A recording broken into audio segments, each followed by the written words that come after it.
on behalf of OP Jindal Global University webinar called Cherishing the Mother Tongue, Reflections on International Mother Language Day and Multilingualism. Hello, good afternoon, everyone. Buenos dias, guten tag, bonjour, whatever your language is. This event is intended as a modest celebration of not only the International Mother Language Day, which has been celebrated every February 21st for the past 23 years, at least officially, by the United Nations or United Nations agencies. And it's also a commemoration of what some people are calling Pasha Week. Lots of academic conferences in India and elsewhere conducted by universities and organizations about issues of language, multilingualism, and so on. My name is Dennis Leighton. I'm the Dean of the Jindal School of Languages and Literature, which is one of the newest academic divisions of OP Jindal Global University. My role here will be to just give a couple opening remarks about why we are having this webinar and why International Mother Language Day is celebrated. As I mentioned just now, the International Mother Language Day, which is celebrated internationally both by governmental organizations, international organizations, NGOs, civil society organizations, and so on, was announced or recognized by the United Nations Educational, Scientific, and Cultural Organization in 1999. And that was actually the result of a considerable period of lobbying by different groups and, in fact, governments around the world.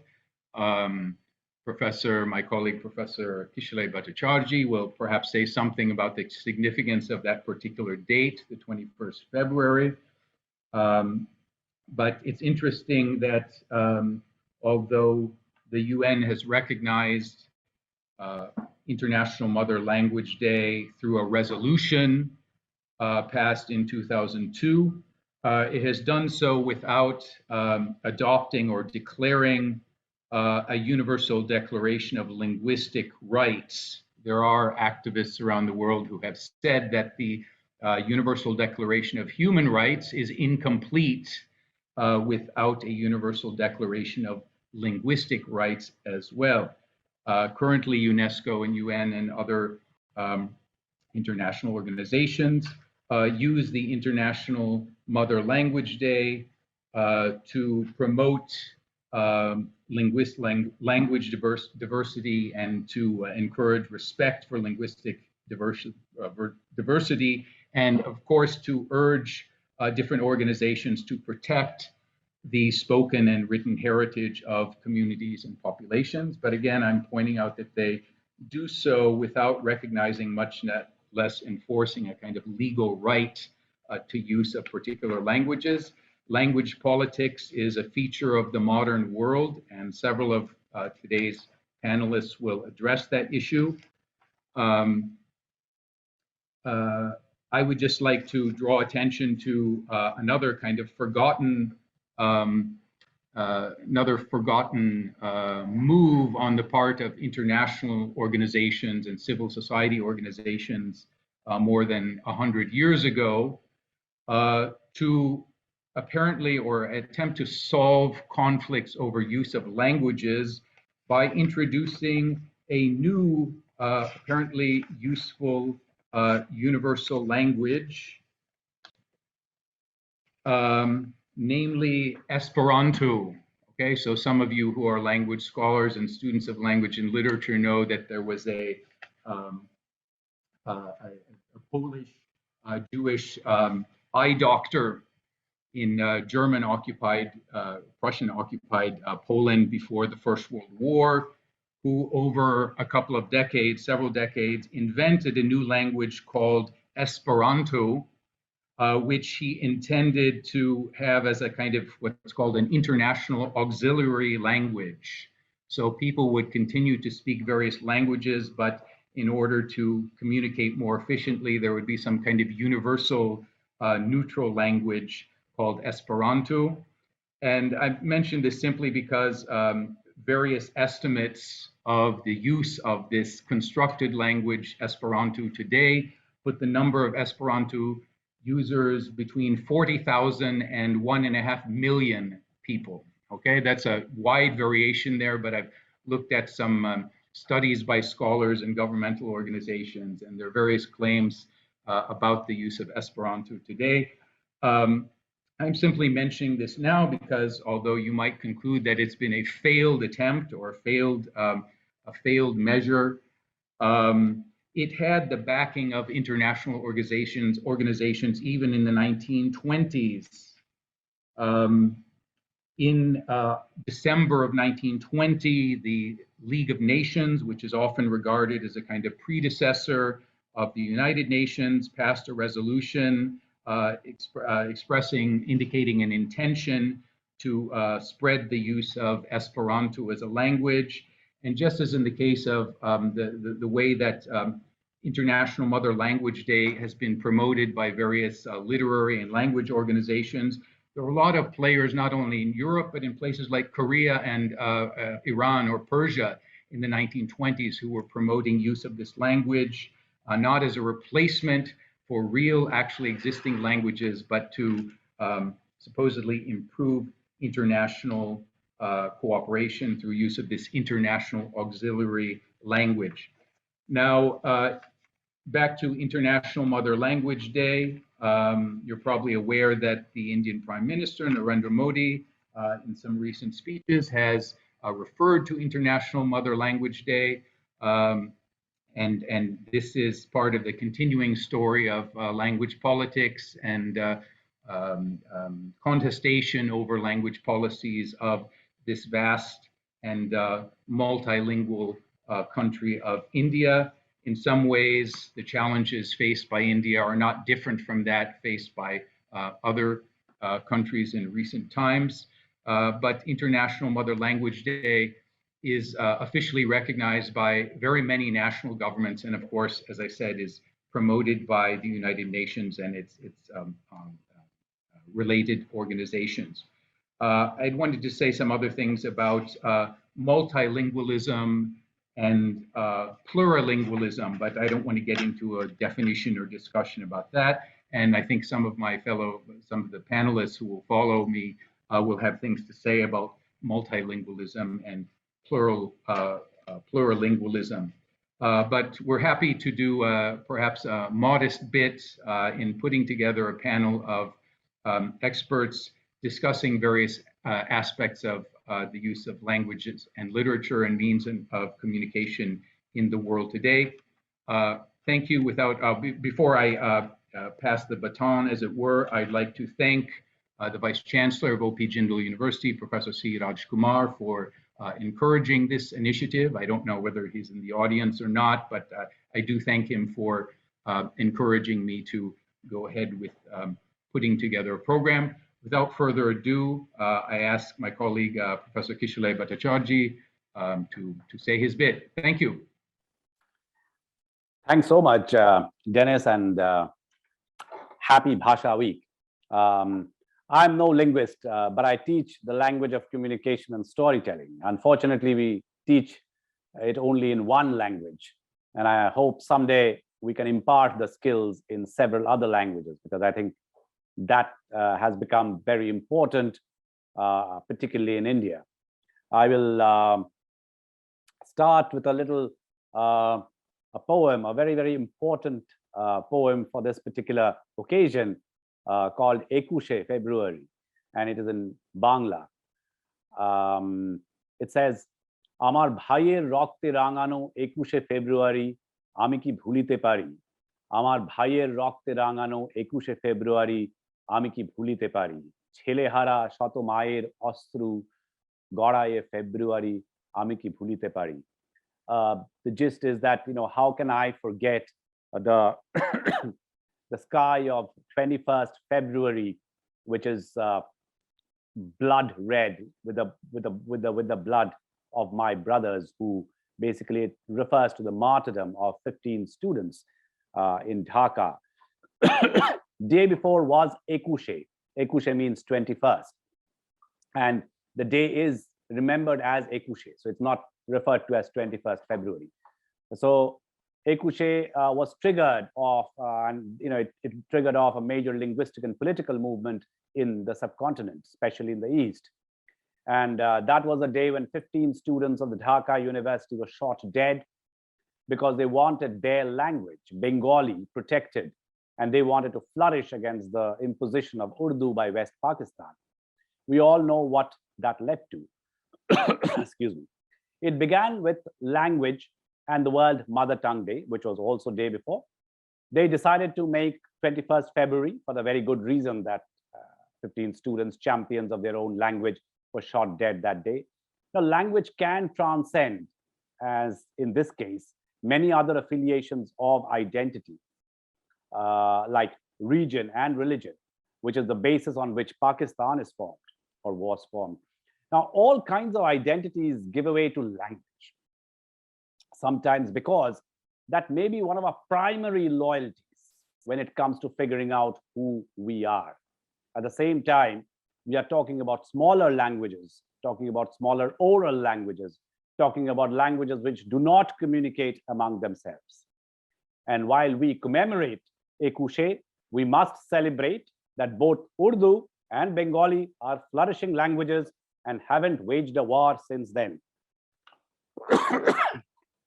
Earlier in the Greek society, if you were leaving the Republic and going out, it was only because you had been banished for some very serious crime. And there was only one punishment. Either you could be put to death, or you could go outside the Republic and live your life away from your language, away from your linguistic community. And guess what? Most people prefer death. I will borrow ideas and facts from my linguist friends and people that I know, respect, of course, starting with Ganesh Devi, Anvita Abi, Shobna Chalaya, Harish Trivedi.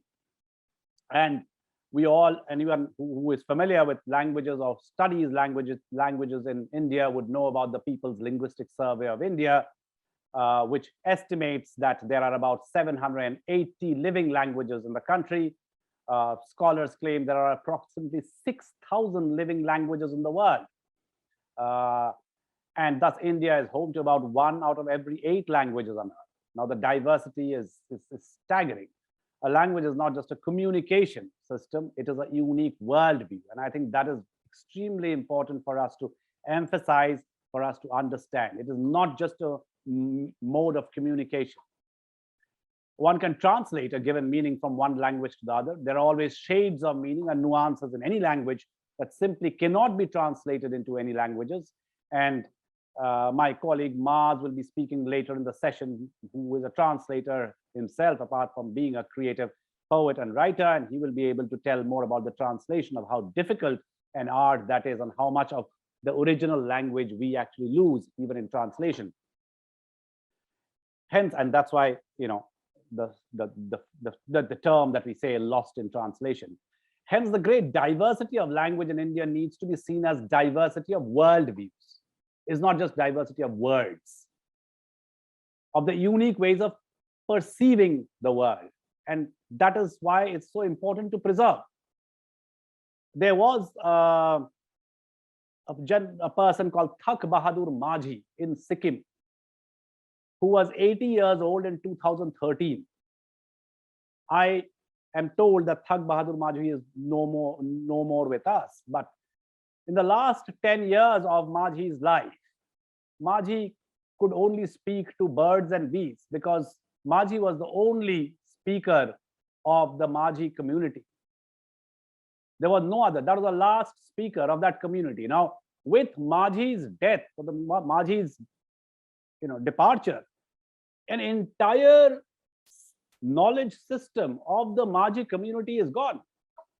We've lost it.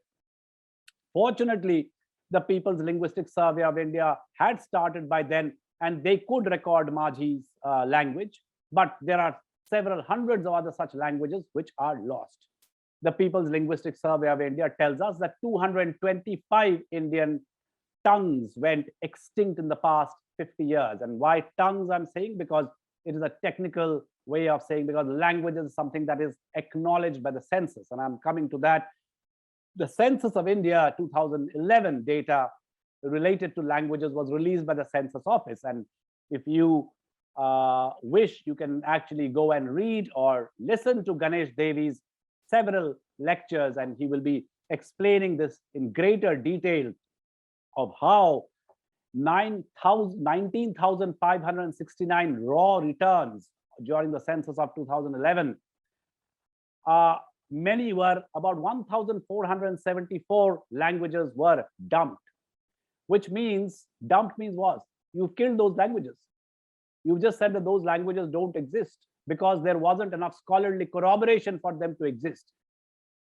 1,000, more than 1,000, so close to 1,500 languages means close to 1,500 communities have been excluded from the country. They simply do not exist in their worldview, taken away, their rights have been taken away.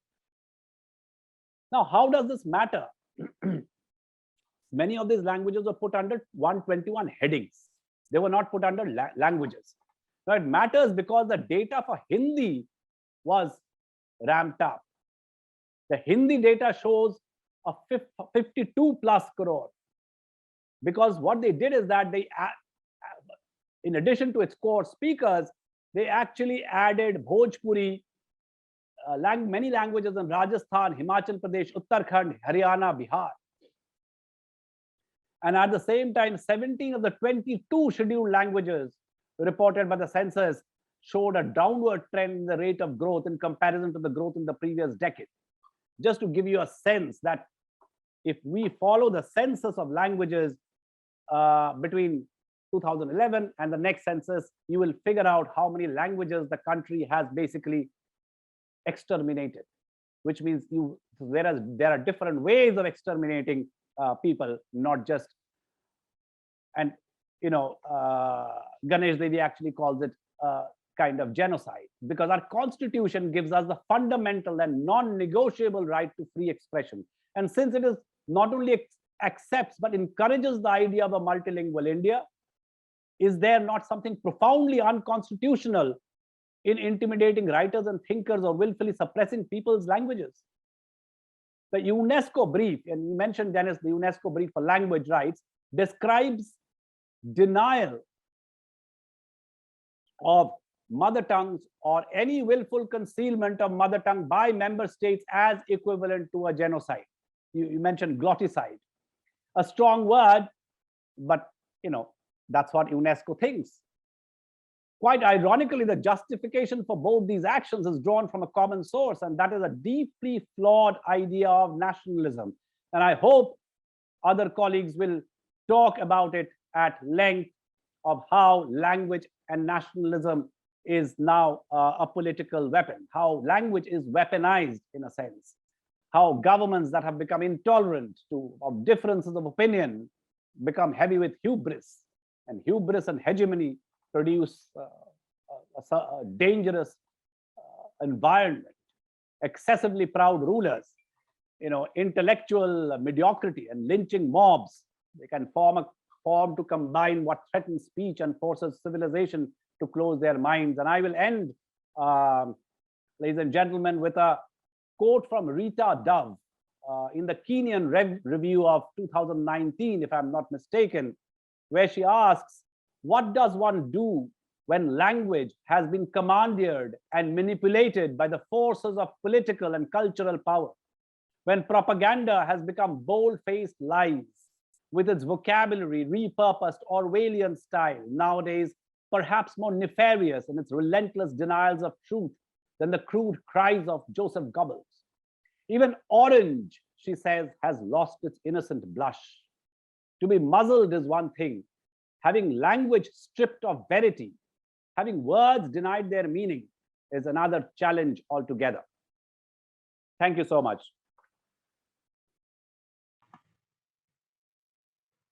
Thank you very much, Professor Bhattacharjee, for those words. I now invite Maz bin Bilal to entertain us with some poetry. Over Thank to you, Maz. Thank you, Dennis. Thank you for organizing this. Thank you, Kishle, for those introductory remarks. I was thinking of what to read today. I was first thinking I'd perhaps read some of my own translations, either from Sahir, which incidentally, I've translated a poem of Sahir, which is about the politics of Urdu, politics of language. In a sense, it would have connected to my talk, but I thought we've kept this section as entertainment, so I've tried to keep it light, and I'm not reading from my own translations. So what I've done is, I'm not reading from Ghalib or Sahir, some of the poets I've translated. I'm going to read shares from Mir Taqi Mir, who was an 18th century poet, not perhaps as well known today as Ghalib, but among the Urdu literati recognized to be as good, and by some even better a poet than Mirza Ghalib. And so I'll read shares by him and translations of those shares by Ranjit Hoskote. So shares are the smallest unit of Urdu poetry, verses written ostensibly on paper in the couplet form, but the whole, the two lines form a single verse, where the first line is a statement or an exposition, which is resolved in or responded to in interesting ways in the second line, often unexpected ways which may even seem ostensibly contradictory. So I'm just going to read out shares and their translations. So Dennis, you're welcome to just let me know whenever time's up and I'll stop. So I thought it would also suit our way of working with time well enough. So I'll share my screen now and put the poetry for you to read as well as along with me as I read them. Okay.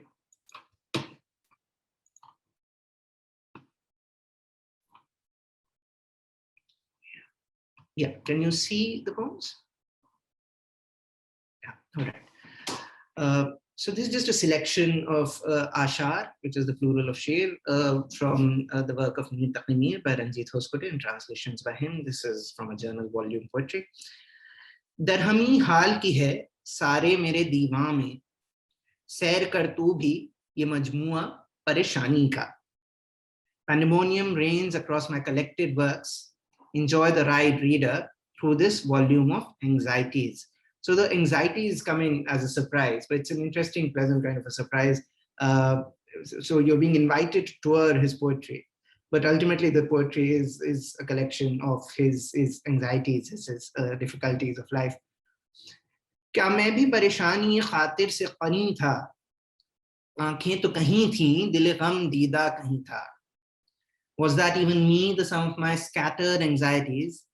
The eyes pointed one way, the heart grief-gazed another. Ranjit Hoskote himself is a very interesting person, an art curator, poet.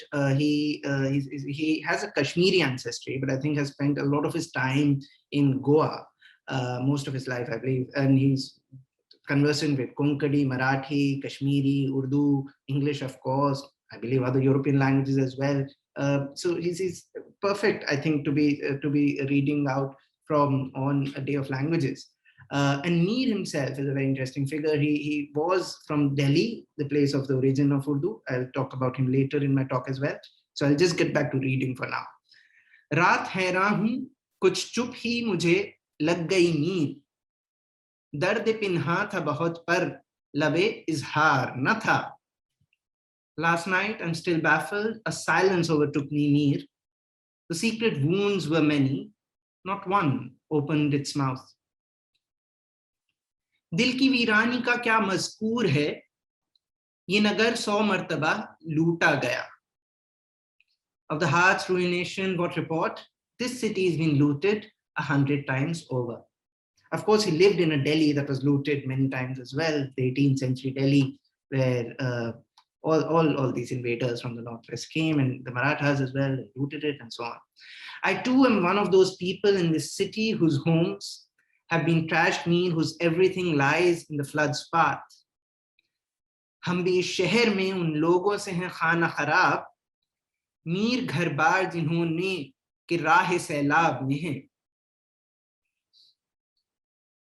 दिल वो नगर नहीं कि फिर आबाद हो सके, पछताओगे सुनो हो ये बस्ती उजाड़ कर. पछताओगे सुनो हो ये बस्ती उजाड़ कर. The heart's not the kind of city that will flourish twice. You will regret, listen up, ruining this settlement. कर खौफ कलक खस्प की जो सुर्ख हैं आंखें, जलते हैं तरो खुश्क भी मिस्कीन के गजब में. Don't forget those who huddle around fires, their eyes red. Both wet and dry will be charged by the rage of the oppressed. राह की कोई सुनता न था, यहाँ रस्ते में मानिंदे जरस. शोर सा करते जाते थे हम, बात की किसको ताकत थी. Who cared what the road was saying, even if it rang out like a bell? We will clamor on the march, who had strength to spare for speech. कल फितना ज़ेरे सर थे लोग, जो लोग कट गए सब. फिर भी ज़मीं सर पर यारों ने आज उठा ली. कल फितना ज़ेरे सर थे जो लोग कट गए सब. फिर भी ज़मीं सर पर यारों ने आज उठा ली. Yesterday those whose heads whirled with mutiny were all cut down. Yet today some friends have stood the world on its head. Perhaps I'll end with this one. धूप में जलती हैं गुर्बत वतनों की लाशें, तेरे कूचे में मगर साये दीवार न था. The sun burns up the corpses of those driven from their homeland. Your lane did not offer them even the shadow of a wall. Yes, very interesting couplets about the shadow of the wall being the wall. I mean, the wall being the wall of a grave and so on. And I mean, there's of course a lot to explore in need, but perhaps for now I'll stop here. Thank you very much, Maz. Thank you for that the wonderful couplets. Really enjoyed it. Professor Sudarshan, I invite you to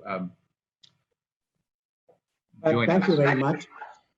Dennis, I don't know why and what way I'm qualified to talk, except that we discussed this and you arm twisted me to come in and say that I should speak. You know, the mother tongue is somewhat touchy personally for me. My mother tongue is Tamil. I can speak the language. I can, you know, with difficulty read it, but I've never written a sentence in it because I never studied it. And when it was published, I read David Shulman's wonderful biography of Tamil. I mean, you know, and then that put me into a great depression because I felt that, you know, here is this wonderful language, it's so rich, my mother tongue, and I don't know it. And there were many myths about the language that had been propagated in Tamil Nadu, one of which is that it's a very ancient language claiming to be older than Sanskrit and so on, but that's not the point.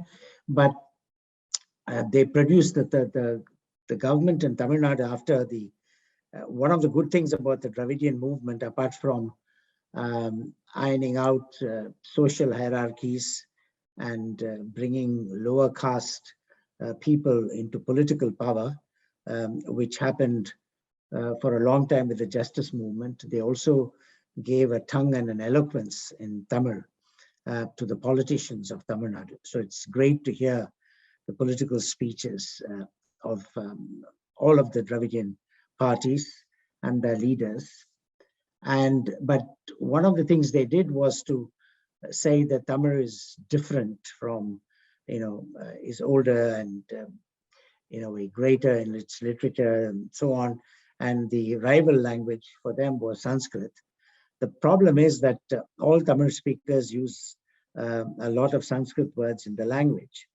And so the Tamil Nadu government produced a dictionary which sort of eliminated Sanskrit words that are used commonly.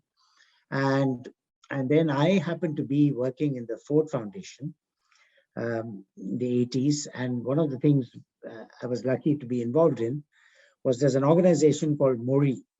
Mori means language. It's located in Chennai. And the founders of Mori wanted to produce a dictionary of Tamil as it is spoken, which means, of course, it will include a lot of Sanskrit words. And because the other dictionary is worthless if you want to understand what Tamil people are saying, because they use so many Sanskrit words in their language. And so and there are many kinds of Tamil. There's Tamil in Chennai itself, it's a very distinct kind of Tamil, and in Madurai, which is the Sangam location of classical Tamil, and there's Tirunelveli, and then there's Yarpanam, Jaffna in Sri Lanka, where the language that's spoken is less colloquial and more classical, but it's Tamil. So we did this dictionary, and the great contributor for the Jaffna part was a professor called Numan, whose personal life is sad because he was driven out of Jaffna. There was a professor of Tamil there by the LTTE because he's Muslim. And there was a purge of Muslims from the northern province of Tamil Nadu. With the Muslims speak Tamil, so, but then they didn't seem to demonstrate enough allegiance to the LTTE, and they were persecuted, and they moved to Batikalo and Kandy and other places. So language is tied up with lots of conflicts and issues. So David Shulman's book was an eye-opener because he demonstrates in that book, the biography of Tamil, that the very earliest forms of Tamil not only included Sanskrit words, but its grammatical structure gives you guidelines as to how to incorporate Sanskrit words into the language. And then you had a beautiful period when the Nambudris of Kerala produced a language called Mani Pravalam. Mani in Tamil is a ruby. Pravalam is Pavaram, which is coral.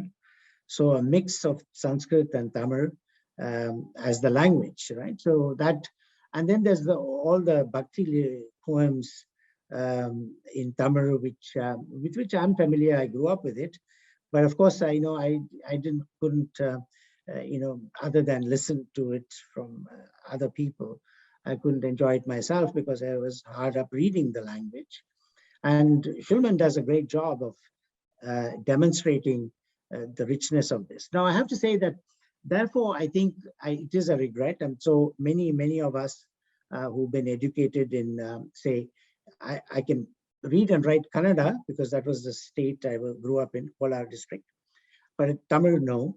And so it's a matter of regret to me that I haven't learned my mother tongue, and I hope to someday soon, inspired by Shulman's wonderful biography of the language. But I have to say that even in the locality where I lived, which is Kolar district, we had the miners in the Kolar gold fields, where I grew up, where from Salem and Dharmapuri districts, they spoke Tamil, but it's in Karnataka, so Kannada was also around.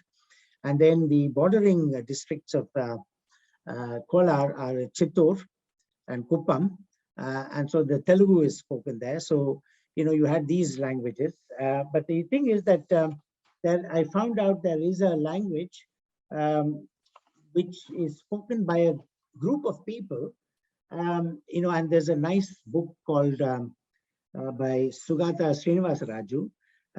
You might enjoy reading it. It's called Pickles from Home, The Worlds of a Bilingualist. And Sugata finds out, and this is something I knew about, and then I found it that he's written about it in his book. It pleased me. There's just a couple of villages in Kolar district in Karnataka where they speak a language which borrows in equal measure from Tamil, Kannada, and Telugu. But Sugata calls it a language with no name because the people speaking it say Engaloda Varta. It's our language, right? But it's there. I mean, it's with quite a rich vocabulary. And so there are many, and then one of the losses of, talking about losses of language, in Kolar goldfields, the mine workers developed their own kind of Tamil, right, which is in which they spoke. And it was a nice mixture of English and Tamil. Just to give you an example, when you go down the mine, I mean, this is at one point the deepest gold mine in the world, going down to a depth of 3 miles. You went in these what are called the cages, hoists. So the one part would be where the men go, and the other part is where you stack up the ore that you mined from such depth. And so they would say, male top, keel top. Male is top in Tamil, and keel is bottom in Tamil, but they would refer to the 2 chambers of the hoist as male top or keel top. Or when you place the dynamite in the ore face and let it go off, you have to count how many blasts you've heard, because there may be some dynamite sticks that don't go off. And when it doesn't go off, it's called a mispuri. Puri is a hole into which the dynamite is placed. So, you know, there's a whole rich vocabulary that developed, which with this ending of mining, the gold mine town is now a ghost town. That's disappeared. But that's not the point. Is that these things can happen. But overall, I have a little difficulty with designating, you know, rights of linguistic minorities as somewhat special, because I'd rather, you know, I think that they're often thought of as a distinct category of rights. But that fails to recognize that phrases like minority rights, language rights are useful, but they're not very precise, you see, because most of the widely recognized minority rights are in fact the direct application of basic human rights standards. You know, it's a freedom of expression, non-discrimination. These rights suffice to argue for protection of, you know, language rights. And so language rights are collective rights, spoken by a group of people. And so they are not vague or unenforceable. In the human rights literature, there's enough ways by which, and the international law, you can recognize them, just as you can recognize the rights of women and children. You can recognize the rights of a language. So, you know, when you ghettoize a set of rights as, you know, distinct, the enforcement of it becomes more difficult. I think we should regard language rights as part of basic human rights related to freedom of expression, speech, identity, dignity of the person, and so on. So that's kind of my take on this. But you know, when you're arguing with states, and United Nations tries to persuade states to protect, promote, and expand human rights, we have to be mindful that that there are special circumstances for special people, and so the language, the state has an obligation, whether you call it an obligation for the enforcement of the right to a language, or basic human rights, dignity, identity. I think it's important to, you know, pull up states that fall short of doing that. You know, so because of the association of language with dignity and identity. There's also, you know, Dennis put something like development in the title of my talk, and I was wondering what to say about that. And it seems to me that that has to do with the importance of teaching children in their mother tongue. You know, apart from my grief that I was not taught in my mother tongue, it's important that there are studies where children taught in their mother tongue are, you know, they are more positive. They have more self-confidence, self-esteem. You know, I'm talking about groups of children who are not of the mainstream speakers of the language, but, you know, the minority group. And then there's much less dropout. There's better performance, there's greater fluency. So all of that happens if you teach children in their mother tongue. So that's the evidence for that is very, very strong. And the question is, are states prepared to make the investment that's needed? And it also makes a big difference to women, because otherwise women are completely excluded from opportunities to learn a majority language because of various forms of discrimination. And then you also, unless you recognize these languages and the state gives them importance, you may, I remember that in Tamil Nadu, during the campaign for the elections, the DMK pointed out that here is the Prime Minister of India, talking about how to safeguard yourself against COVID in Hindi. Now, what sense does that make for people in Tamil Nadu? The majority of people in Tamil Nadu don't know Hindi. And so spending huge amounts of money, taking out advertisements in Tamil newspapers, putting the government publicity in Hindi and English doesn't make much sense. So, there's a big loss in terms of the waste of public resources to do that kind of thing. So I'd say that, giving importance to the mother tongue is important because you can, there are estimates by the World Bank that it might cost a little more to include mother tongue schooling, but the total cost of educating a student through a 6-year primary school period could be very much more. I mean, it's about, say if it is about 8 to 10% extra cost to find the resources to teach a group of people in their mother tongue, and you say, oh, that's too much. But your actual cost is about 27% because, you have high dropout rates and students unable to grasp the teaching that's done in the mainstream language, repeat their classes, stay in school for longer if they don't drop out altogether. And if you took the cost of all that, I mean, which as economists we can actually calculate, then finance ministries ought to wake up and say that if they mean to be efficient in the use of resources, then they ought to invest in more schools being able to teach languages in the mother tongue of different groups of people. There may be, there's something called proportionality. Of course, if there are 2 people or 2 families, and they have a mother tongue and, no one else, then you may say that's disproportionate. But if there's a significant minority, you ought to be able to provide schooling in the mother tongue. And then the important point is, if you don't do this in multicultural polities, multi-ethnic polities like ours, you are laying the grounds for conflicts and violence.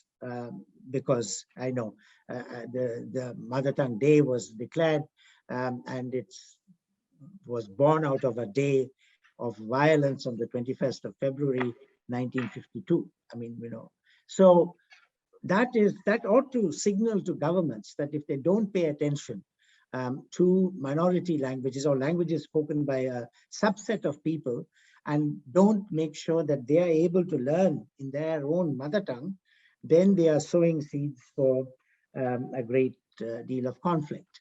But it's possible. I mean, a small country like Iceland, Professor Gudmundur told me, uses 7 languages in its public pronouncements or announcements.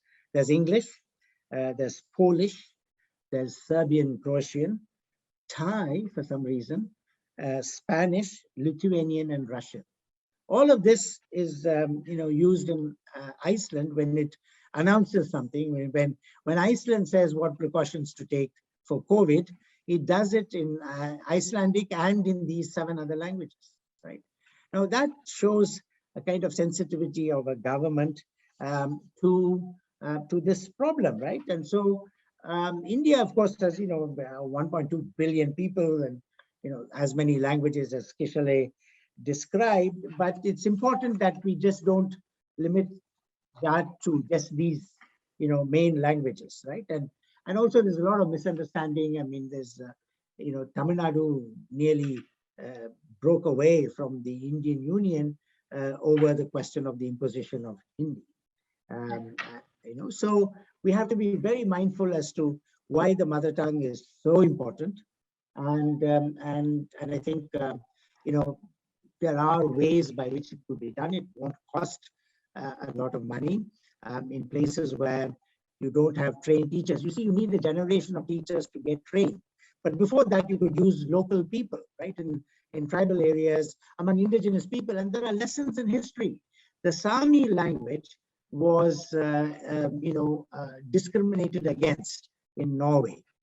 Children from the Sami group, which is in Norway, Sweden, Finland, Russia, if they were to speak in their language, their mother tongue, in schools, they were punished. They were sometimes expelled from the school, sometimes punished, corporal punishment. Norway went through that. And now you have a situation where the Sami people have a parliament in Norway. And their members, the constituency for them is from multiple countries, not just Norway.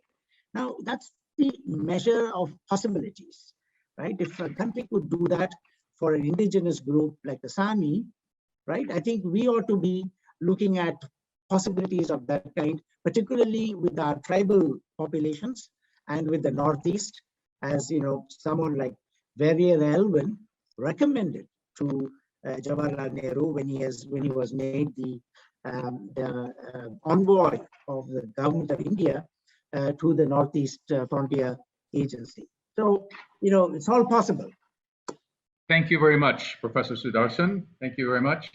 I'd like to ask Mazbin Bilal to rejoin us by telling us about the politics of naming your mother tongue in North India.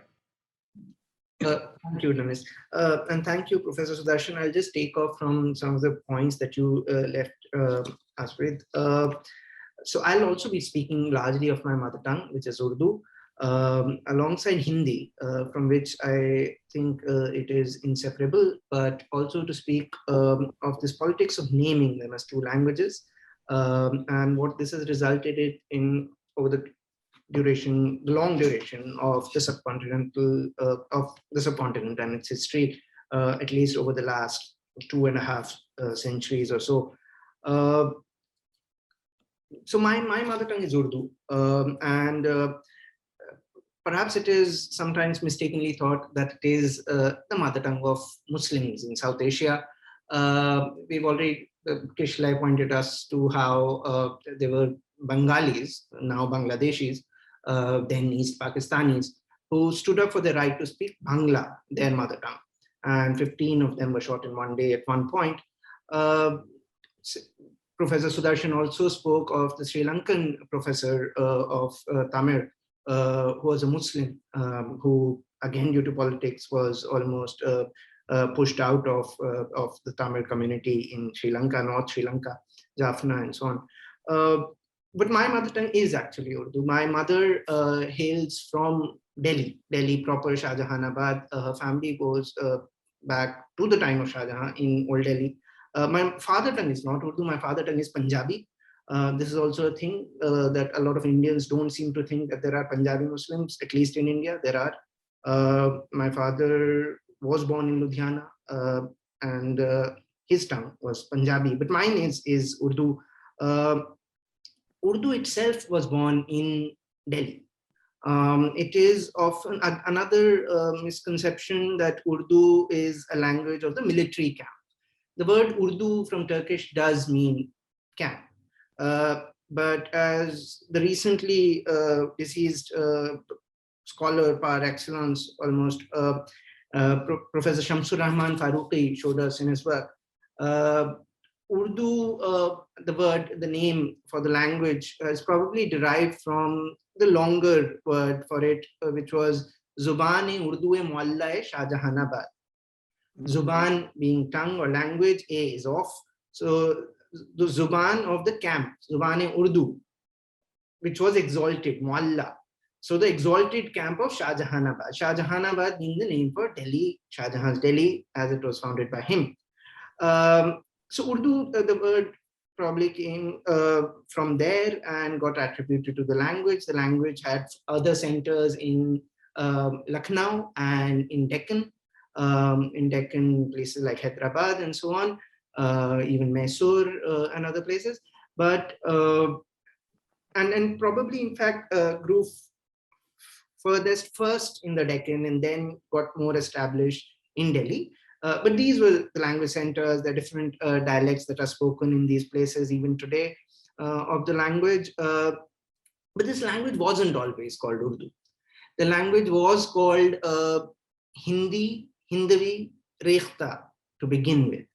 And it is only in the 19th century, quite properly, that that the name Urdu starts being used more frequently for a particular subset of what one may call Hindi, and it is really in the 20th century that fully gets entrenched with a certain language. Although it's very difficult to distinguish between often Hindi and Urdu and what creates each as a separate language. Today, perhaps due to political interventions, there are differences. There are some differences. I want to map these out. But before I do that, I just want to make two further points. Perhaps one is to refer to Mir, the poet whose poetry I read out earlier, the poet of 18th century. He never used the word Urdu ever. He didn't know the word Urdu and never used it for his poetry. The words he used were Hindi, Hindvi, Rekhta. Ghalib knew the word, that this word now exists, perhaps is used for this language, but he's known to have written in a letter. We have the letter to a friend where he said that I do not like this word.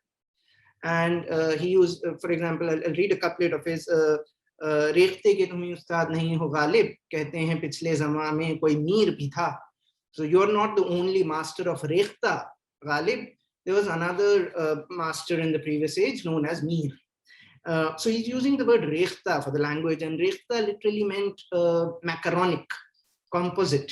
So it was a language that was a composite, a language that had what one may call Hindi or Khadi Boli as the base, in which there are words from the Western languages with people coming in from Persian, like people who spoke Persian largely, but also Arabic and Turkish, with some of those words mingling in, just as Sanskrit words mingle with Tamil or so on. Whatever the hegemonic language of the time, words from that language percolate into other languages, the regional languages of any place. And this has been true for Sanskrit, for Persian, and now English for all Indian languages.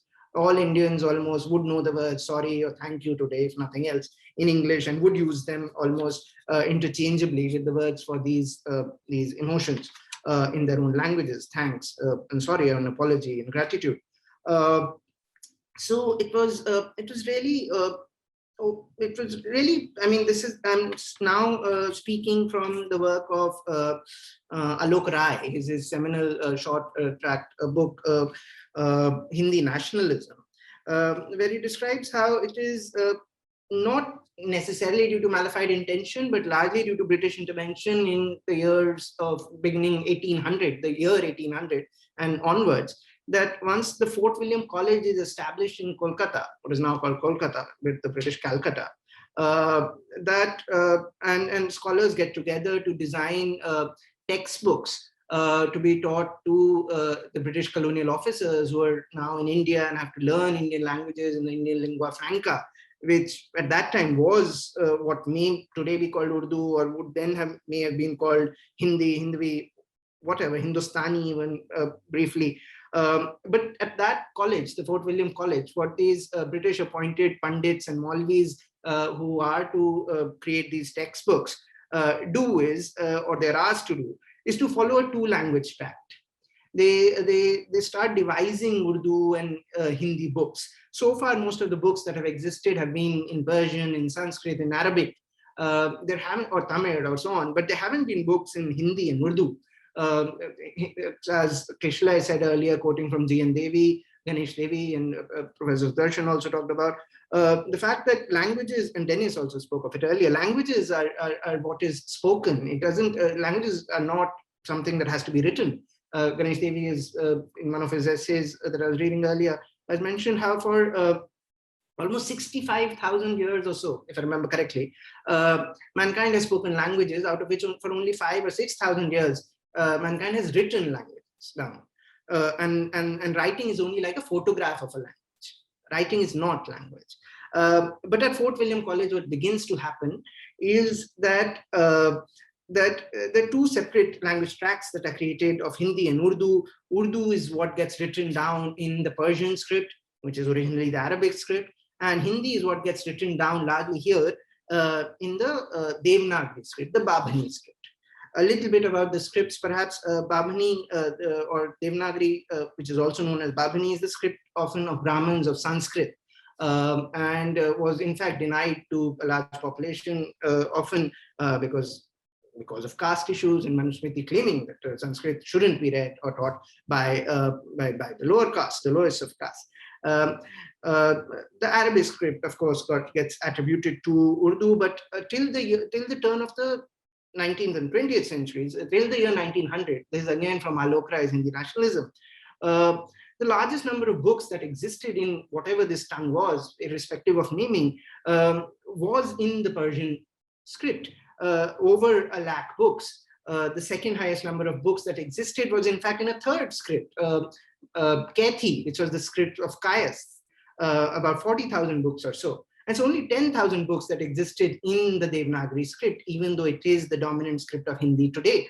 What, of course, this led to over time was people becoming conscious of their own mother tongue, even in North India, of a language continuum that can be said to exist from even Peshawar to Dhaka and so on, where people in some way were aware of this language, which was now being divided into two and being called Hindi and Urdu and so on. Of course, at the extremities, they were speaking Bangla and Pashto and so on, and Punjabi in the middle, and Bhojpuri and Magahi and Maithili and Braj and Awadhi and so on. But they were aware, and they could interact with each other through this lingua franca. And this lingua franca is now being split into two. And by the year of 1900, there's a then from Alokrai, there has been enough canvassing, particularly in the United Provinces, which is UP today, from different interest groups, political groups, that want jobs, that want government jobs to be given to them rather than other groups. And therefore, they want their own script to be recognized as the primary script. The British are ruling, of course, India by this time, large parts of India. The other parts are ruled by princely states. The British have, in the beginning, of course, start using the Persian administrative setup. They're using Persian as a language. Later on, they shift to English. But apart from English, the expectation is to know the native language, and the script, of course, remains that of Persian. Organizations such as Nagari Pracharini Sabha, the organization for the advocacy of Nagari, is set up. An organization called Hindi Sahitya Sammelan is set up, both in the 19th century, both in Banaras, affiliated to the Banaras Hindu College, which is set up by British intervention itself. So these are set up to canvass for the recognition of Hindi as a separate language. I wonder till this point, what would have been the mother tongues of these people, the people who were from these parts. Would I today, who am saying that I'm speaking, my mother tongue is Urdu, would I have said, would my ancestors have said their mother tongue is Urdu around this time or before? Maybe not. Would those people who say their mother tongue is Hindi, would they have understood their Hindi to be the Hindi as they understand it today? Would it have been represented by the Devanagari script? Probably not, probably still written by the Persian script. Adding to this confusion, just to give you another illustration, is the example of the Maulvis and the Pandits at Fort William College beginning 1800 itself, that they didn't know how to create two separate tracks. Some of them took on the strategy that to create, even in Urdu, they would take out all Persian and Arabic and Sanskrit words and Bhasha words. By Bhasha, the idea was regional dialect. So they would take out all of these words and then create a language. This was the theory they were writing, but in practice they weren't doing it because it was impossible to do so. How do you retain any Hindi or Urdu if you take out all Persian, all Arabic, all Sanskrit, and all dialect? What remains? Nothing. So while they were in practice unable to do anything like this, these are the kinds of almost flawed theories they were coming up, because the split that was being created was quite artificial. And yet added to this, there were these contesting groups, often affiliated to different castes, and Urdu then getting assigned to the religion of Muslims, of Islam. And then creating this kind of a schism. Bhartendu Harishchandra, for example, who became one of Hindi's first major writers, so-called Hindi, because this modern Hindi is an idea of a Sanskritized Hindi that is coming up in the 19th century, and Urdu starts then gradually becoming this notion of a Persianized Hindi, which becomes Urdu. So Alok Rai, what he does is a schematic sort of a distribution of Hindi, Urdu over time. It says that we begin with Hindi, which is a sort of an all-encompassing Hindi. This Hindi over time, in the urban centers, in standardization, is closer to what we know today as Urdu and may have been called Urdu. And then out of this Urdu, then another schism and a more artificial political schism is created, and we have a modern Hindi or high Hindi, a more Sanskritized Hindi, and we have a more Persianized Urdu. Represented also by different scripts, and the one person who's may be held to be strongly responsible for this is Bhartendu Harishchandra. He in fact goes to the extent of writing a play about Urdu, where he calls Urdu disparagingly Urdu Begum, and Urdu is depicted as a courtesan, and Urdu is now being treated by this interest group of an upper caste Hindus from United Provinces who want a Sanskritized Hindi to be recognized by the government for government jobs, because Sanskritized Hindi and Sanskrit, the script, Devanagari particularly, is what is most accessible to that group. They treat Urdu as a language of courtesans, of wine drinking, of debauchery. Urdu indeed was the language of urban centers, and it is often in urban centers that you have culture and even cultural excess. So perhaps this may have been true, but what was also true was that Urdu was the language of the cultural elite of the time, or what we are calling Urdu today. Of course, like I've said, various organizations have set up, and by the year 1900, the governor of our then United Provinces, McDonald, he writes it in law that all applicants for government jobs must know both Hindi and Urdu. Whereas in fact, the canvassing had been for Nagari the script just, but he in fact introduces Hindi and Urdu as two names of two separate languages in law. And this really creates this idea of them being two languages set in stone by law. And but really, what, like I've said, quoting from Ganesh Devi, what is a script but just a photograph of the language? It is not language itself. A lot of you would, those who know so-called Hindi today, even though the modern Hindi is heavily Sanskritized, modern Hindi is heavily eviscerated of Persian and Arabic words, would have understood at least some or a lot of the poetry, for example, that I read out from Mir. And yet today, Urdu, Hindi have become almost these oppositional languages. Urdu is sometimes treated as the language of the enemy. Urdu, because of Urdu, there has been violence, say, inside the Uttar Pradesh parliament, where MPs have tried to take Urdu, their oaths in Urdu, and have been physically prevented from doing so. There was an incident in Delhi when there was a foreign and an Indian artist trying to create graffiti art in Urdu in Leighton's Delhi, and they were prevented from doing so. I mean, there are enough references for this. Urdu, of course, in itself is also suffered in different ways, not just as the recipient of violence, but also became militarized. As Kishle was saying earlier, Urdu became associated and aligned with a call for Pakistan, with Muslims and so on, and Hindustan became a clarion call of the far Hindu right. When Urdu became a part of the clarion call for Pakistan, I'll just end in 2 minutes, Dennis. Sorry, what was I saying? So yes, of course, in Pakistan, it became the hegemonic and dominant language, and it has been detrimental to Punjabi, to Saraiki, to Pashto, to different Pakistani languages, Baluchi, Sindhi, and so on.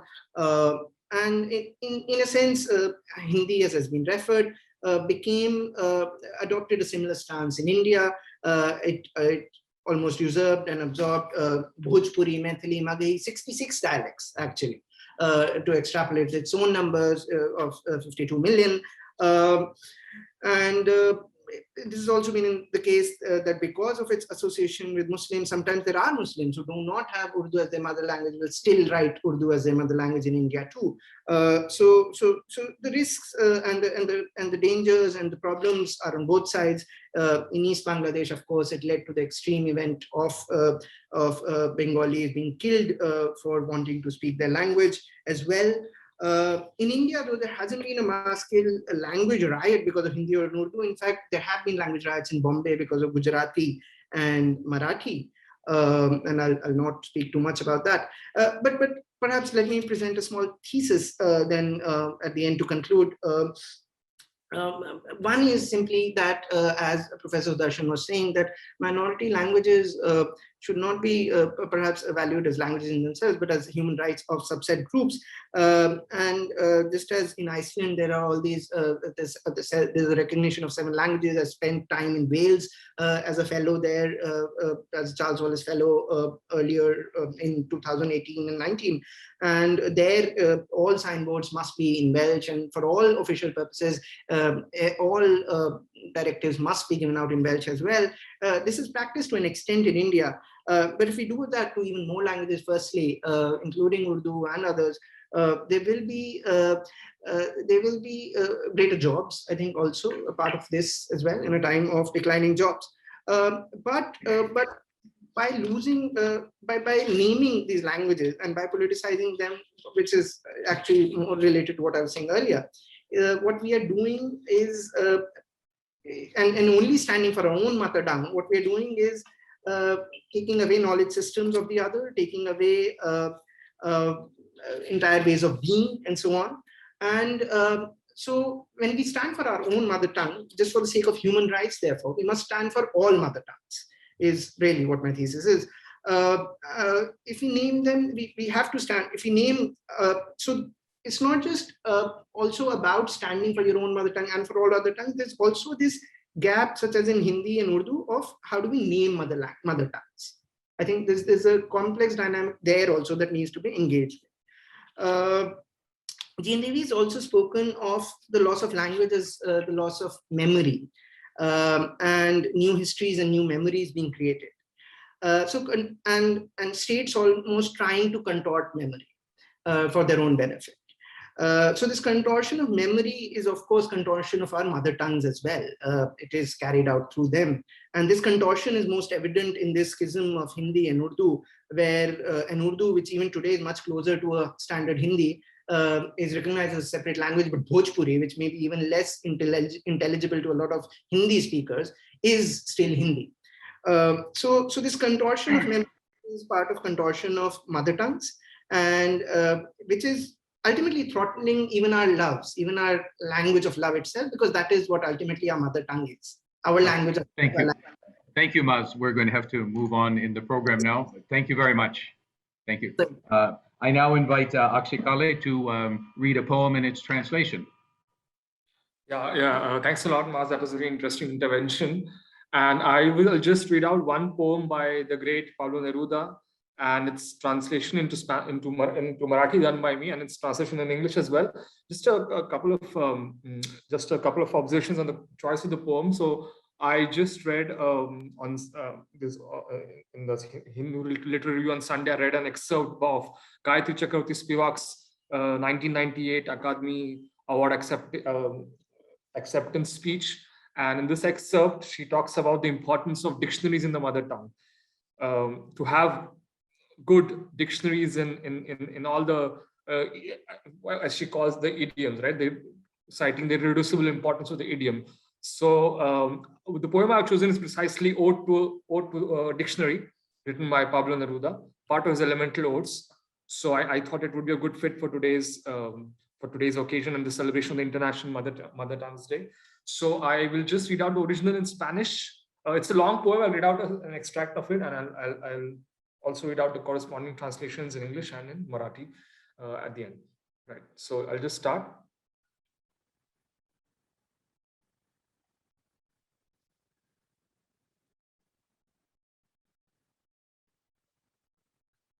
Right. So Oda al diccionario. Lomo de buey, pesado cargador, sistemático libro espeso. De joven te ignoré, me vistió la suficiencia y me creí repleto, llorando como un melancólico sapo. Dictaminé, recibo las palabras directamente del Sinai bramante, reduciré las formas a la alquimia, soy mago. El gran mago callaba. El diccionario, viejo y pesado, con su chaquetón de pellejo gastado, se quedó silencioso, sin mostrar sus probetas.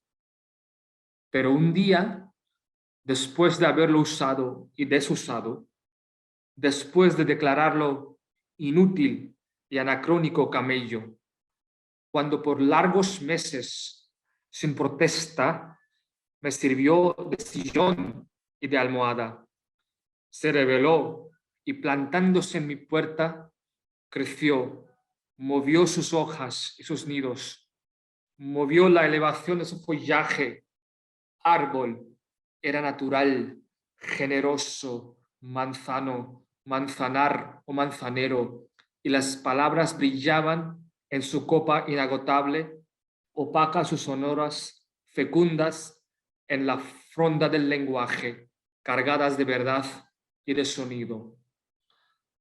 Aparto una sola de sus páginas, caporal, capuchón, qué maravilla pronunciar estas sílabas con aire, y más abajo, cápsula, hueca, esperando aceite o ambrosía, y junto a ellas captura, capucete, capuchina, caprario, captatorio, palabras que se deslizan como suaves uvas o que a la luz estallan como gérmenes ciegos que esperaron en las bodegas del vocabulario y viven otra vez y dan la vida. Una vez más, el corazón las quema.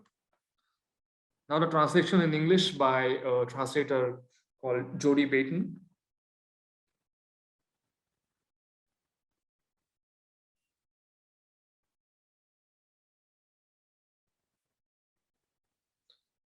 Ode to the Dictionary.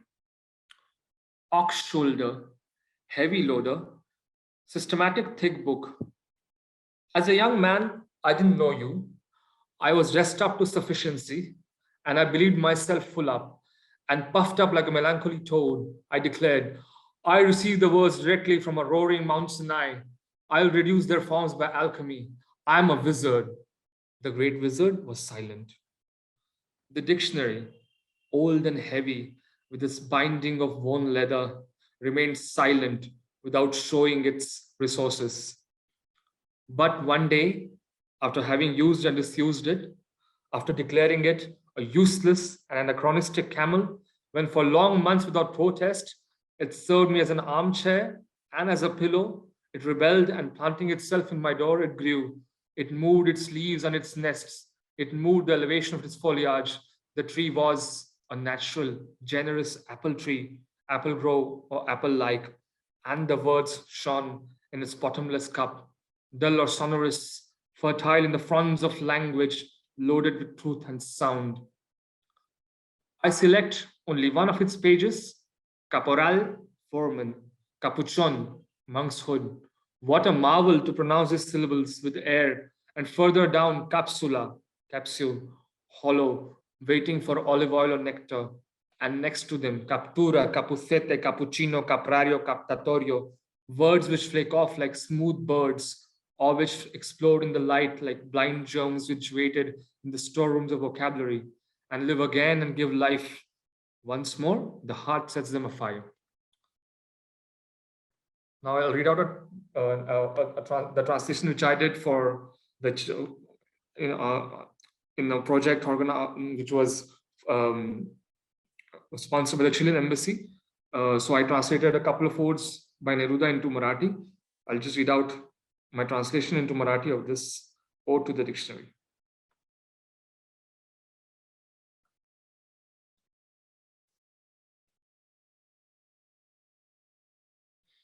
उद्देशिका शब्दकोशासाठी बैलासारखी पाठ, भारवाहू प्राणी, नीटनेटके बोजड पुस्तक, तारुण्यात झिडकारले मी तुला, स्वतःच्या तोऱ्यात मशगूल, सर्वज्ञानी असल्याच्या भ्रमात, आणि फुगून एखाद्या विषण्ण बेडकाप्रमाणे जाहीर केले, गरजणाऱ्या सिनाई पर्वताकडून थेट मिळतात मला माझे शब्द, सर्व आकारांचे मी किमयात रूपांतर करीन, जादूगार मीच.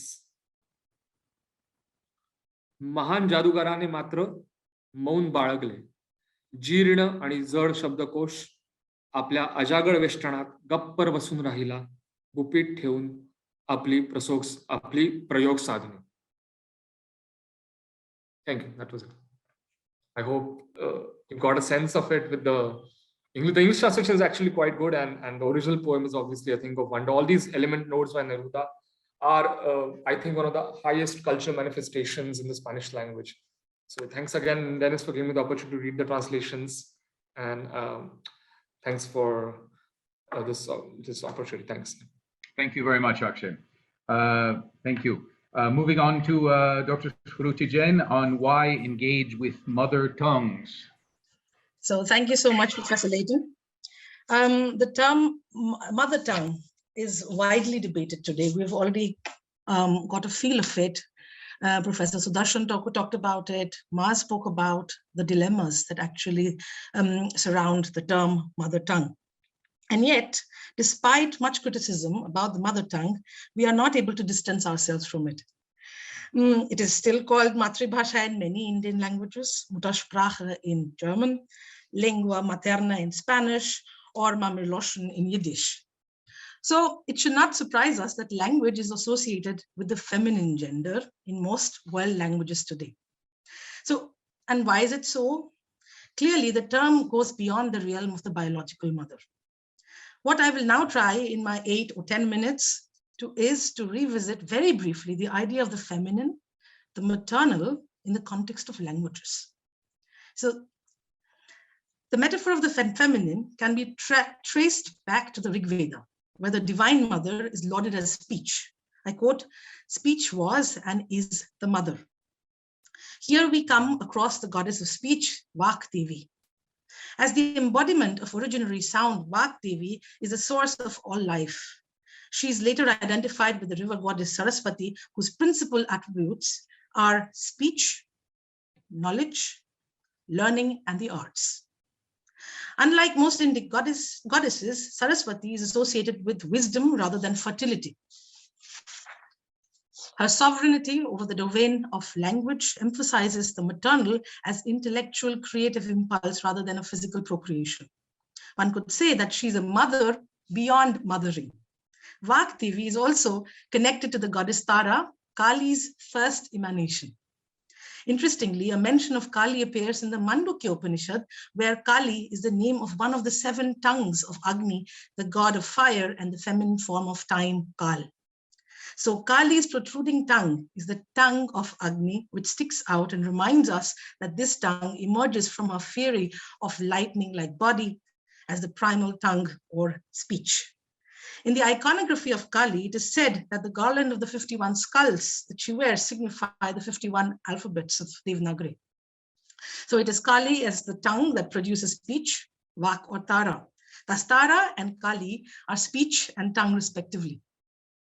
Hence, one can interpret the battle of Kali in the Devi Mahatmya as the ongoing struggle for ownership of words, as well as the desire to relish speech and reinvent the self in a patriarchal arrangement.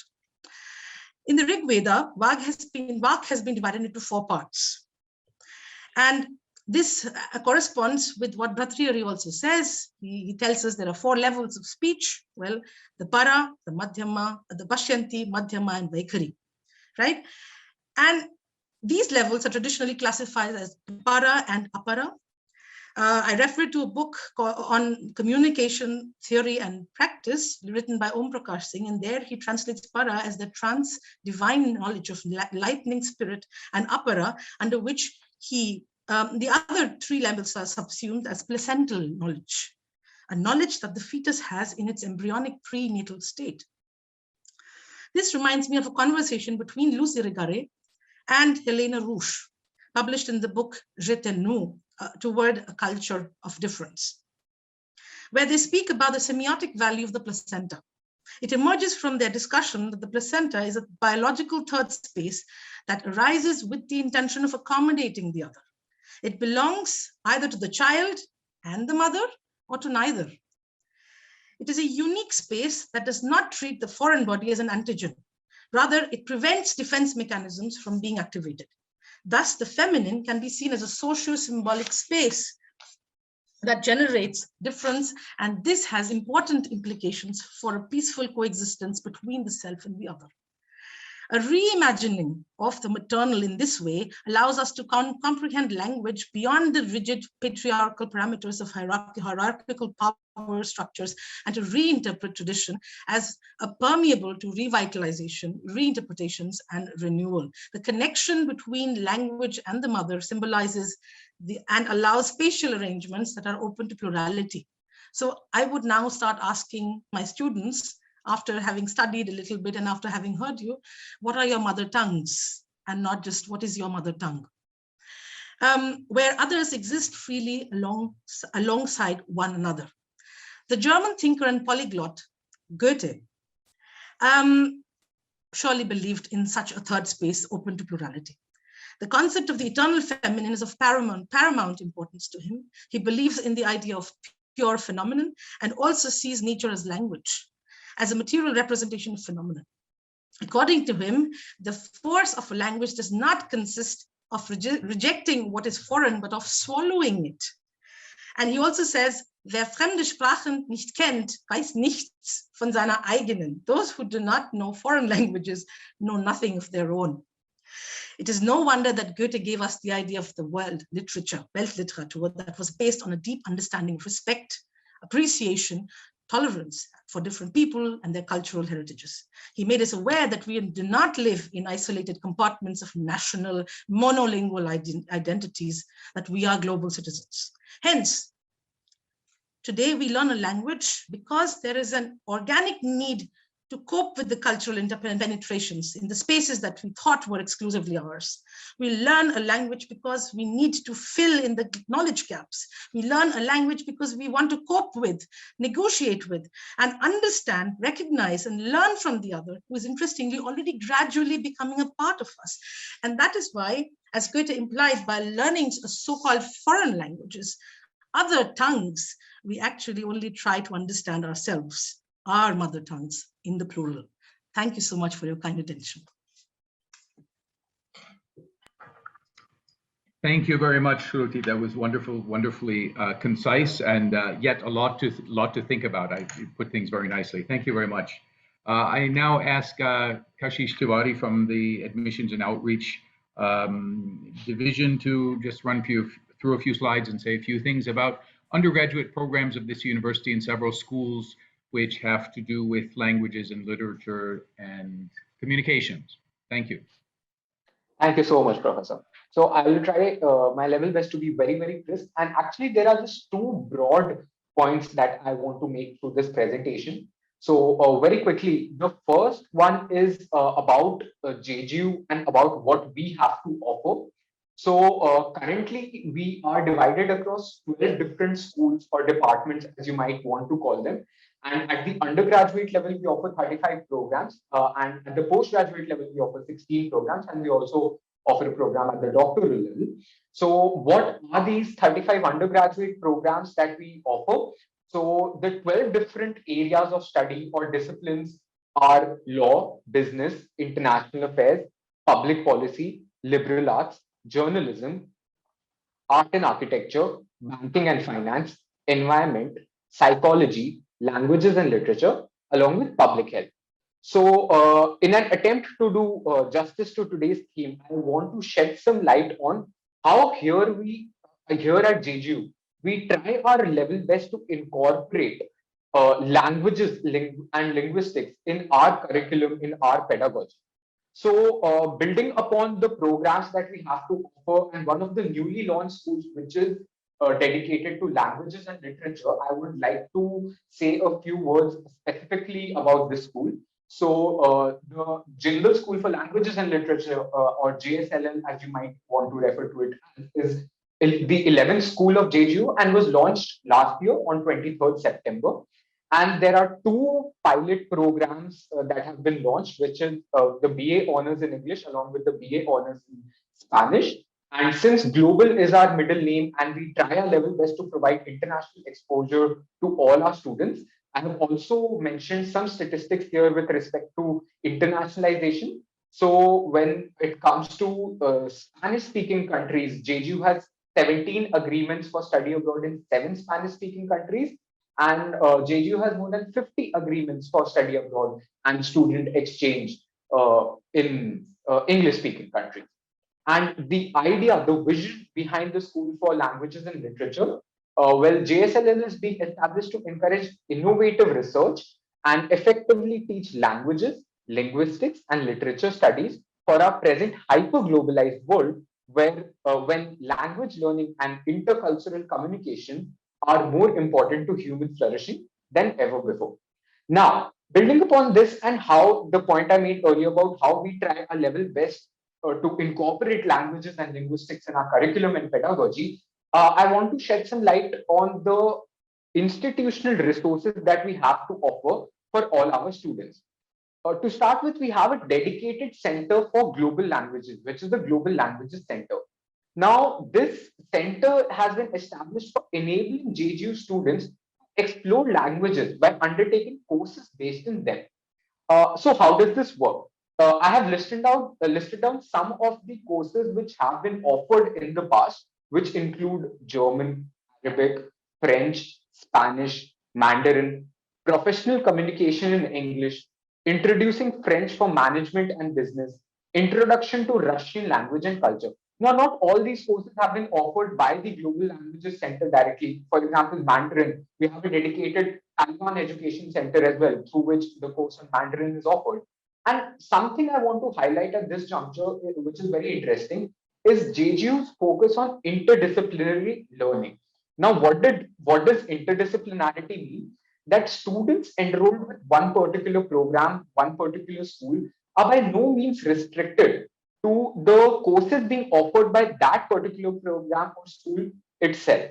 So the Languages Center is at a university-wide level, and all these courses that are being offered by the Languages Center are open to all students of JGU. So we try our best to enable the students by giving them these options. And I myself am an alumni of the law school of JGLS. So a personal anecdote which I would like to share, back when I was a student, I remember how we had this course being offered on French, the language French for lawyers. So, perhaps students who see France as a destination for their career and want to equip themselves with requisite skills. So for such students, there were such courses being offered, and through interdisciplinary education, these courses were being promoted. Now, another point which I like to make is based on the infrastructure that we have and the infrastructural advancements that we have made on campus. And we have very recently established 2 computer labs. And why is this relevant here? Is because the Windows-based devices, which can be found in the computer labs, have an AI-based language training software capable of teaching multiple languages such as English, Spanish, French, German, etc., already pre-installed into the system. So the larger point which I'm trying to make through, a dedicated school for languages and literature, a global languages center, in terms of infrastructure, what we have to offer is the resources, is the platform that we try our level best to provide for the students. So with that, I just want to mention that if any of you want to know how to apply to JGU, well, applications are now open for the academic year commencing in 2022, and it is a 3-stage application process, starting with the online application form, and then you undertake the applicable entrance test, and the final round is an interaction with the faculty member. And here on screen, I have shared my email ID. So if you are interested in any of the programs, I would highly encourage you to visit our university website for more information. And you can take a note of my email ID and write to me at any given point, and I will try my best, and I will be more than happy to assist you. And that is it from my end. Thank you so much. Thank you very much, Kashish. Thank you very much. I think that gave some prospective students or potential students in the audience something to grab onto in case they're interested in studying here. Shruti, if you feel comfortable spending a few minutes giving us some more poetry, please do. Okay, so before Professor Bhattacharjee leaves, this is to you. Should old acquaintance be forgotten, never brought to mind? Should old acquaintance be forgotten, days of our lang syne? পুরানো সেই দিনের কথা ভুলবি কি রে হায়, ও সেই চোখের দেখা প্রাণের কথা সেই কি ভোলা যায়? অরুণ কান্তিকে গো যোগী ভিখারি, নজরুল গীতি। অরুণ কান্তিকে গো যোগী ভিখারি, নীরবে হেসে দাঁড়াইলে সে, নীরবে হেসে দাঁড়াইলে সে, প্রখর তেজ তব নিহারিতে নারী, पूछो ना कैसे मैंने रैन बिताई, पूछो ना कैसे मैंने रैन बिताई। Quand il me prit dans ses bras, il me parlait tout bas, je vois la vie en rose. Il me dit des mots d'amour, des mots de tous les jours, et ça me fait quelque chose. Hold me close and hold me fast, the magic spell you cast, this is La Vie en Rose. When you kiss me, heaven sighs, and though I close my eyes, I see La Vie en Rose. कहीं न जा आज कहीं मत जा, फिर मिले ना मिले ये पल ये समा, बाहों में आ जा, siempre que te pregunto que cuándo, cómo y dónde, tú siempre me respondes, quizás, quizás, quizás, y así pasan los días, y yo desesperando, y tú contestando, perhaps, perhaps, perhaps, I won't admit you love me, and so how am I ever to know? You always tell me, perhaps, perhaps, perhaps, बाबूजी धीरे चलना, प्यार में जरा संभलना, हाँ बड़े धोखे हैं इस राह में. Ich war noch ein Kind, da kamen Zigeuner in unsere Stadt. Tam tarara tam tam taram tam taram, kamen in unsere Stadt. die waren so bunt, die Pferdchen so zottig, sie zogen die Wagen so schwer. Tam, tararam, tam, tam, taram, tam, taram. Und ich lief hinterher, immer nur hinterher. Dilbar mere, kab tak mujhe ऐसे ही तड़पाओगे मैं आग दिल में लगा दूंगा वो कि पल में पिघल जाओगे एक दिन आएगा प्यार हो जाएगा मैं आग दिल में लगा दूंगा वो कि पल में पिघल जाओगे कि पल में पिघल जाओगे. Thank you so much. Shruti ji, Chop Tikache, très bien, bien, ausgezeichnet. There, I got some of the languages there. Thank you. Lovely, lovely musical interlude to finish things off.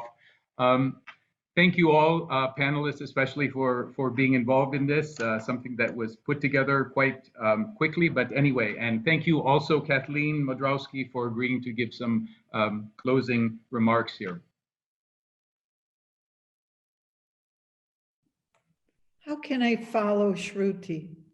This is, I think that medley of songs in many different languages did everything that we say about language. Certainly the emotional value, the political value, and also the idea of what music means in, not music, what language means in our lives to define us. So thank you so much. That was wonderful.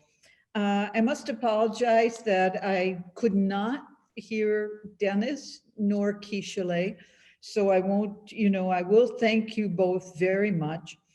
And thank you for all the participants. I just have a little bit of a summary of what I was able to glean as the most important aspects coming up, or the prominent important elements of this wonderful seminar.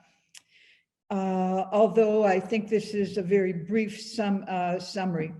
One of the points was, of course, with Sudarshan, was the human rights of language. And there's so much more we could talk about with language as a human right, mother tongue, native languages being a human right, and going into greater depth of why it is important.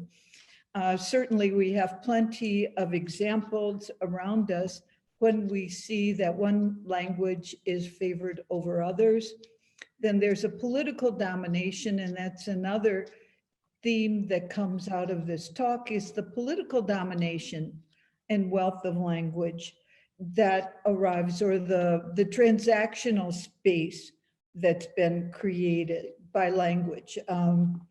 I will mention that I think it may have been mentioned that India has adopted a 3-language policy, Hindi, English, and local languages.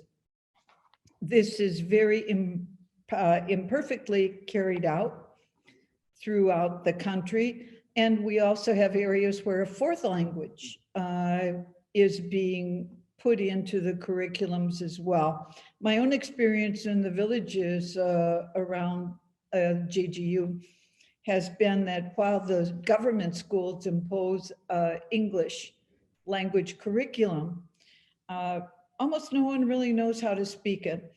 And so correctly and fluently, and everyone most naturally reverts to the local languages. So statistically from the UNESCO reports, whereas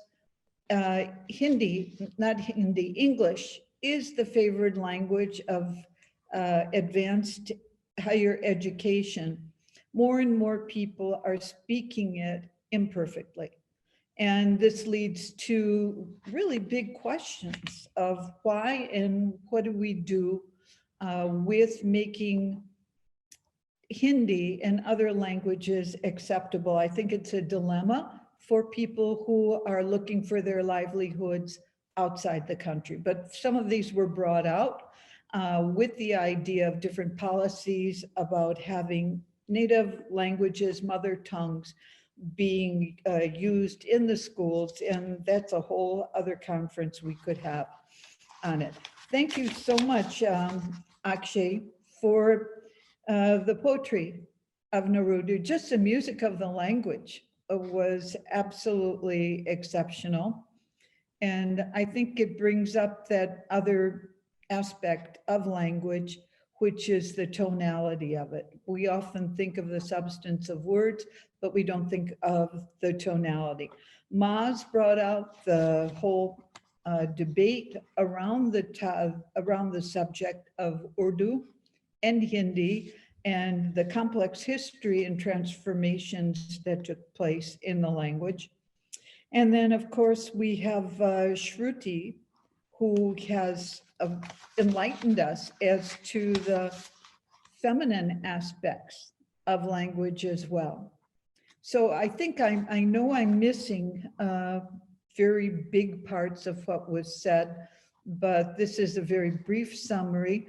I think this points to the fact that, thank you so much, Dennis. I think we should have more of these talks because the interest is there and it really is something that's inspiring to us.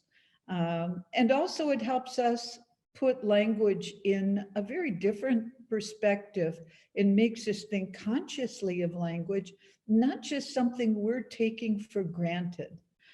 So thank you so much. And let's hope we have more talks like this and discussions. I think we all have a lot to say. Thank you. And thank you, Kashish, for pointing out the availability of language study and the innovations that take place in this university. Okay, thank you all.